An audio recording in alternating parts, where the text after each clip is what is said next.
ఒక సాధారణ మధ్యతరగతి తండ్రి రోజూ కష్టపడి పనిచేసేవాడు. తనకేం కావాలో పక్కన పెట్టి తన పిల్లలకి ఏం కావాలో మాత్రమే చూసుకునేవాడు. కొడుకు నగరానికి ఉద్యోగం కోసం వెళ్ళాడు.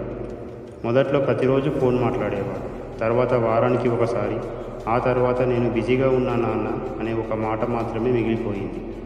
కొద్ది రోజుల తర్వాత వాళ్ళ నాన్న ఫోన్ చేసి అడిగాడు, ఎలా ఉన్నావురా?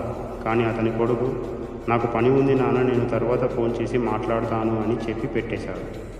ఆ తర్వాత ఎన్నో రోజులుగా ఫోన్ రాలేదు. కొన్ని రోజుల తర్వాత ఇంటి పక్క వాళ్ళ నుంచి కొడుక్కి కాల్ వచ్చింది, బాబు మీ నాన్నగారు ఇక లేరు. ఆ మాట విన్న క్షణమే అతను ఇంటికి ప్రయాణమయ్యాడు. ఇంటికి చేరుకున్నాక ఇంట్లో నిశ్శబ్దం.